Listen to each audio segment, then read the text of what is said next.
Hello, എന്തൊക്കെയുണ്ട് വിശേഷം? എല്ലാവരും സുഖമായിരിക്കുന്നു എന്ന് വിചാരിക്കുന്നു. ഇത് നമ്മുടെ 6ാമത്തെ പാർട്ടാണ്. നമുക്കെന്നാൽ നമ്മുടെ സ്റ്റോറിയിലേക്ക് പോയാലോ? സ്റ്റോറി എല്ലാവർക്കും ഇഷ്ടപ്പെടുന്നുണ്ടെന്ന് കേൾക്കുന്നതിൽ ഒരുപാട് സന്തോഷമുണ്ട് കേട്ടോ.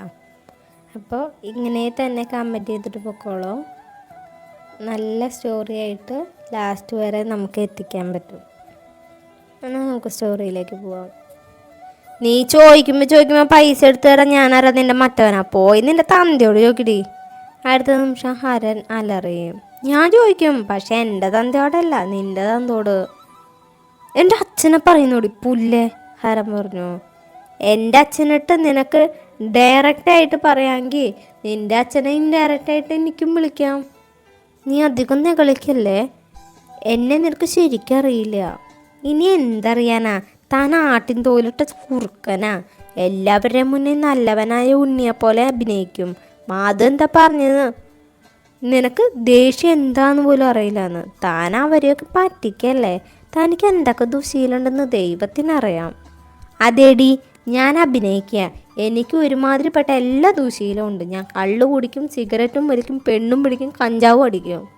എനിക്കറിയാടാ, നീ അതല്ല അതിനപ്പുറം ചെയ്യും. എന്നെയും നീ പറ്റിച്ചതല്ലേ കള്ളൻ. അമ്പലത്തിലേക്ക് വരുന്നവരും പോകുന്നവരും തങ്ങളെ ശ്രദ്ധിക്കുന്നുണ്ടെന്ന് മനസ്സിലായത് നിധിക ഒന്ന് ഒതുങ്ങി. അപ്പോഴേക്കും മാധു അമ്പലത്തിൽ നിന്ന് വരുന്നുണ്ടായിരുന്നു. ആരോടോ ഫോണിൽ സംസാരിച്ചാണ് വരവ്. ഇത് ഏട്ടന്, ഇത് ചേച്ചിക്ക്.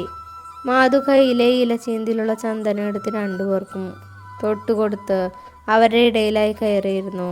അമ്മയെ വിളിച്ചത്. വരുന്ന വഴി വല്യച്ഛൻ്റെ വീട്ടിലൊന്ന് കയറിയിട്ട് വരാൻ പറഞ്ഞു. മാധു പറഞ്ഞു. നമുക്ക് പാടം വഴി പോവാം മാധു, നീതിക പറഞ്ഞു. ഞാൻ റോഡ് വഴി പോവാ. വല്യച്ഛൻ്റെ വീട്ടിൽ അവിടുത്തെ വളവിൽ ഞാൻ നിൽക്കാം. ഹരൻ ആൽത്തറയിൽ നിന്നും എണീറ്റുകൊണ്ട് മുണ്ടും മടക്കി കുത്തി. അതേസമയമാണ് ധാവണി കൊടുത്ത ഒരു പെൺകുട്ടി അമ്പലത്തിലേക്ക് വരുന്നത്. അത് കണ്ട് മാധു ഹരനെ ഒന്ന് നോക്കി ആക്കി ചിരിച്ചു. ഇനി ഇത് ഇയാളുടെ പഴയ കാമുകിയ വൺ സൈഡ് ലവറാണോ? നിധി സംശയത്തോടെ നിന്നു. എന്താന്ന രീതിയിൽ മാധുവിനെ നോക്കി. ഏട്ടന് പോലീസിൻ്റെ ശബ്ദം മാധു വേണ്ട. അപ്പോഴേക്കും ഹരൻ അവൻ്റെ വാപ്പുത്തി പിടിച്ചിരുന്നു. എന്നാലും കാര്യം എന്താണെന്ന് മനസ്സിലായ അവൾ ഒരു കുടുതലോടെ ചിരിച്ചു. അപ്പം അങ്ങനെയാണ് കാര്യങ്ങളുടെ കിടപ്പുവശം. ഇത് കുറച്ചു മുമ്പ് പറയണ്ടേ എൻ്റെ മാധുക്കുട്ട? നീതി അവൻ്റെ കവളിൽ വലിച്ചു. ഞാൻ പോവാ. ഹരൻ പുറത്തേക്ക് നടന്നു. നമുക്കും പോവാം മാധു. നിധി താഴേക്ക് ഇറങ്ങി. അമ്പലം വരെ ഒന്ന് പറഞ്ഞതല്ലേ, പ്രാർത്ഥിച്ചേക്ക് ചേച്ചി, ദൈവത്തിനൊരു ഈഗ അടിക്കണ്ട, മാധു പറഞ്ഞു. അതിനെന്താ, പ്രാർത്ഥിക്കാലോ. ഹര ഹര ഇന്ദ്രദേവ രക്ഷിക്കണേ, അവൾ കൈകുപ്പി വിളിച്ചതും ഹരൻ ദേഷ്യത്തിൽ ചവിട്ടി തുള്ളി മുന്നോട്ട് നടന്നു. മിസ്റ്റർ ഹരൻ ഇന്ദ്രജിത്ത്, ഈ നിധികയുടെ കളികൾ ഇനി കാണാൻ കിടക്കുന്നതേ ഉള്ളൂ, നിധിക മനസ്സിൽ പറഞ്ഞു. മാധുവിനെ നിധികയും കാത്ത് ഹരൻ റോഡിൽ നിൽക്കുകയാണ്. അവർ കൂടെ വന്നതും 3 പേരും വല്യച്ഛൻ്റെ വീട്ടിലേക്ക് നടന്നു. Advocate Suryanarayanan, LLB criminal lawyer, MA politics, MA criminology, MA English literature. Madhu, നിന്റെ വല്യച്ഛൻ വലിയൊരു സംഭവമാണല്ലേ. വീടിൻ്റെ മുന്നിലെത്തിയ നിധിക നെയിം ബോർഡ് കണ്ടുകൊണ്ട് പറഞ്ഞു. ഞാനിവിടെ നിൽക്കാം. നിങ്ങൾ ന്യൂ മാരീഡ് കപ്പിളല്ലേ, നിങ്ങൾ പോയിട്ട് വാ. അതെന്താ നീ വരാത്തേ?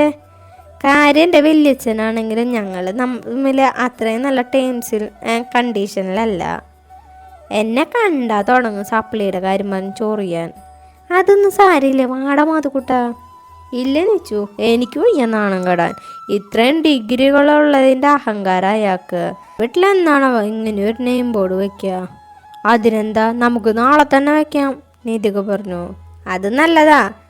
എന്നിട്ട് അതിൽ തലയ്ക്ക് സുഖമില്ലാത്ത ഒരു കുട്ടിയുണ്ട് സൂക്ഷിക്കുക എന്ന് പറഞ്ഞ് അവളുടെ ഫോട്ടോ കൂടെ വയ്ക്കാം, ഹരൻ ഇടയിൽ കയറി പറഞ്ഞു. തലയ്ക്ക് സുഖമില്ലാത്തത് നിന്റെ കുഞ്ഞമ്മയ്ക്ക്, നീതിക പറഞ്ഞു. ഒന്ന് നിർത്തൂ രണ്ടുപേരും. നീ പറഞ്ഞിച്ചു നമുക്ക് ബോർഡ് വയ്ക്കാം, പക്ഷേ നിനക്ക് ഇതുപോലെ കുറേ ഡിഗ്രികളുണ്ടോ? പിന്നല്ലാതെ, നീ വേണമെങ്കിൽ മറക്കാതെ ഇരിക്കാൻ നോട്ട് ചെയ്ത് വെച്ചോ.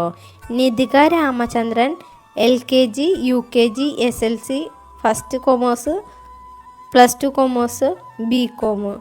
അവൾ അത് പറഞ്ഞ് ഗേറ്റ് കടന്ന് അകത്തേക്ക് നടന്നു. അമ്മയുടെ അച്ഛൻ്റെ സെലക്ഷൻ കൊള്ളാം അല്ലേ ഏട്ടാ? ഏട്ടൻ്റെ സ്വഭാവത്തിന് നന്നായിട്ട് ചേരും. മാധു പറഞ്ഞു.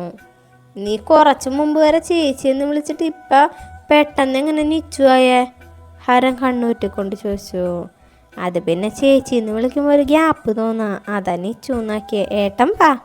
അവന് നിധിക്ക് പിന്നാലെ അകത്തേക്ക് നടന്നു. 3 പേര് അകത്തേക്ക് കയറുമ്പോൾ കാണുന്നത് സെറ്റിയിൽ തലചാരി കണ്ണടച്ച് കിടക്കുന്ന വല്യച്ഛനെയും അടുത്തിരുന്ന് കരയുന്ന വല്യമ്മയാണ്. ഏട്ടാ, വല്യച്ഛൻ തട്ടിപ്പോയിന്ന് തോന്നുന്നു, മാധു പറഞ്ഞു. പാവം, നല്ല മനുഷ്യനായിരുന്നു, ഇത്ര പെട്ടെന്ന് മരിക്കുമെന്ന് കരുതിയില്ല, നീതിക പറഞ്ഞു. അതിന് നിനക്ക് വല്യച്ഛൻ ഇതിനു മുമ്പിൽ അറിയോ? മാധു ചോദിച്ചു. ഇല്ല, പക്ഷെ ആരെങ്കിലും മരിച്ചെങ്ങനെ പറയുന്നതാണല്ലോ അതിൻ്റെ ഒരു നാട്ടു നടപ്പ്, നീതിക പറഞ്ഞു. മണ്ടത്തൊരു എഴുന്നള്ളിക്കാതെ രണ്ടൂന്ന് വായടച്ച് വയ്ക്കുമോ?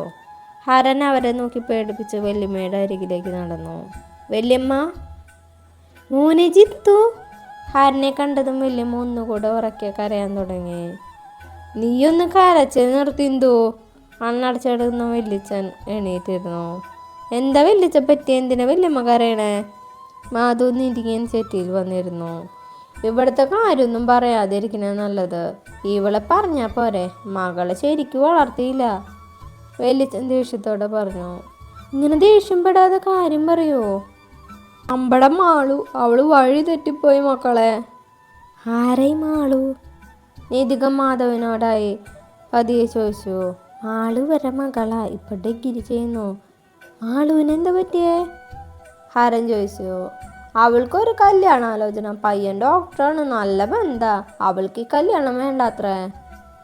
അവളിപ്പോൾ പഠിക്കല്ലേ, ഇത്ര ചെറുപ്പത്തിൽ കല്യാണമൊക്കെ വേണോ? ഹരൻ ചോദിച്ചു. അതിന് അവൾക്കും പഠിക്കാനൊന്നും താല്പര്യമില്ല, അവൾക്ക് വേറെ ഒരാളെ ഇഷ്ടമാണ് പോലും, അതും എന്തോ ഗാനമേളയ്ക്ക് പോകുന്ന ചെക്കനെ, വല്യമ്മ പറഞ്ഞു. ഇതിന് ഞങ്ങൾ സമ്മതിക്കില്ല. പാട്ടും കുത്തുമായിട്ട് നടക്കുന്നമാർക്ക് കൊടുക്കാനല്ല ഞാൻ എൻ്റെ മകളെ ഇത്രയും വളർത്തി വലുതാക്കിയേ. അച്ഛൻ പറയുന്നിട്ട് നിധിക്ക് ദേഷ്യം വരാൻ തുടങ്ങിയിരുന്നു. തൻ്റെ അച്ഛനും അമ്മയെ ഓർമ്മ വന്നു. അവൾ ദേഷ്യം നിയന്ത്രിക്കാൻ കണ്ണടച്ചിരുന്നു. ഒപ്പം തൻ്റെ പ്രിയപ്പെട്ടവൻ്റെ മുഖം മനസ്സിലേക്ക് കയറി വന്നു.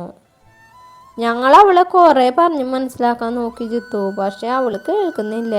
ഇവിടെയുള്ള വല്ല പയ്യനാണെങ്കിൽ തരക്കേടില്ല, ഇതെവിടെയോ ദൂരത്ത് കിടക്കുന്നു, കമ്മലും മാലയൊക്കെ ഇട്ട ഒരു ഗാനമേള ടീം, വല്യമ്മ പറഞ്ഞു. അതിനിപ്പോൾ എന്താ, സ്വന്തം മകളുടെ സന്തോഷമല്ലേ വലുത്. ഇഷ്ടമില്ലാത്ത ഒരാളെ വിവാഹം കഴിപ്പിച്ച് ജീവിതകാലം മൊത്തം ഉരുകി ജീവിക്കുന്നതിനേക്കാൾ നല്ലത് അവളുടെ ഇഷ്ടത്തിന് നോക്കേണ്ടതല്ലേ. അപ്പോഴേക്കും നിധികയുടെ പിടിവിട്ട് പോയിരുന്നു. നീ ഇതെന്തറിഞ്ഞിട്ട് ഈ തത്തം പറയണേ? മാളുവിന് ഇഷ്ടമെന്ന് പറഞ്ഞ ആളെ നിനക്കറിയോ? ഹരൻ പതിയെ ചോദിച്ചു. നിങ്ങളുടെ കുടുംബക്കാരി എനിക്കെങ്ങനെ അറിയാനാ? നിധിക പറഞ്ഞു. വല്യമ്മ പറയുന്ന BTSനെ കുറിച്ചാ. അവൾക്ക് അവരെ കാണാൻ കൊറിയയിലേക്ക് പോകണം, അതിലെ കൂക്കിനെ കല്യാണം കഴിക്കണം എന്നാ അവൾ പറയണേ. മാധു പറയുന്ന കേട്ട് നിധി കമ്പം വിട്ടു. അപ്പം ഇവർ പറയുന്ന ഗാനമേള ടീം BTS ആണ്? നിധിക ചോദിച്ചു. അതെ, മാധു പറഞ്ഞു. മോള് പറഞ്ഞു ശരിയാ ജിത്തു, നമ്മൾ നമ്മുടെ മക്കളുടെ ഇഷ്ടം കൂടെ നോക്കണമല്ലോ. മാളുവിൻ്റെ ഇഷ്ടം അങ്ങനെയാണെങ്കിൽ അത് നടക്കട്ടെ. കുറച്ച് നേരത്തെ ആലോചനയ്ക്ക് ശേഷം വല്യച്ഛൻ പറഞ്ഞതും മാധുവും ഹരനും നിധികയെ നോക്കി. അവളാണ് ചുമരിൻ്റെ ഭംഗി നോക്കുന്ന തിരക്കിലാണ്. മാളുവിൻ്റെ അടുത്ത് നിന്ന് ഞാൻ ആ പയ്യൻ്റെ നമ്പർ വാങ്ങിത്തരാം, നീയൊന്ന് സംസാരിച്ചു നോക്കൂ ജിത്തു, വല്യച്ഛൻ പറഞ്ഞു കേട്ട് നിധിക ചിരിയടക്കം പാടുപെട്ടു. അയ്യോ, ഞാനിപ്പോൾ ഇപ്പോഴോർത്തേ, അടുപ്പത്ത് പാല് വെച്ചിട്ട് വന്നേ, ഞാൻ വീട്ടിലേക്ക് പോവാണേ. ഇനി അവിടെ നിന്നാൽ കൺട്രോൾ വിട്ട് താൻ ചിരിക്കുന്നതിനാൽ തിരക്കിട്ട് നിധിക പുറത്തേക്ക് ഓടി. നിച്ചുന്ന് പാല് തിളച്ച് കഴിഞ്ഞാൽ ഗ്യാസിൽ നിന്നും ഇറക്കി വെക്കാൻ അറിയില്ല, അതുകൊണ്ട് ഞാനും പോവാ വല്യച്ഛ. അത് പറഞ്ഞ് ചിരി അടക്കി പിടിച്ച് മാധു ഓടിയിറങ്ങി. ഹരനാണെങ്കിൽ ആകെ പെട്ട അവസ്ഥയിലായി. ഇതെല്ലാം തുടക്കം വെച്ച നിധിയെ അവൾ മനസ്സിൽ നന്നായി ഒന്ന് സ്മരിച്ചു. കുറേ സമയമെടുത്തു. ഹരൻ വല്യച്ഛൻ്റെ വല്യമ്മയുടെയും കാര്യങ്ങൾ പറഞ്ഞ് മനസ്സിലാക്കി. എല്ലാം അറിഞ്ഞപ്പോൾ താടിക്കും കൈകൊടുത്തിരിക്കുന്ന രണ്ടുപേരെയും കണ്ട് അവനും പാവം തോന്നി. വല്യച്ഛൻ എന്തായാലും ഇപ്പം അവൾക്ക് കല്യാണമൊന്നും നോക്കണ്ട, അവൾ കുട്ടിയല്ലേ, പഠിക്കട്ടെ, സമയമാകുമ്പോൾ നമുക്ക് നല്ലൊരാളെ കണ്ടുപിടിക്കാം. വല്യച്ഛൻ്റെ തോളിൽ തട്ടി പറഞ്ഞ ഹരൻ എഴുന്നേറ്റു. ആ കുട്ടി എന്ത് കരുതിയോ എന്തോ, കല്യാണം കഴിഞ്ഞ് നിങ്ങൾ ആദ്യമായിട്ട് ഇവിടേക്ക് വന്നതല്ലേ, ഒരു ഗ്ലാസ് ചായ പോലും തരാൻ പറ്റിയില്ല. അതൊന്നും സാരമില്ല, എന്നാൽ ഞാൻ ഇറങ്ങട്ടെ.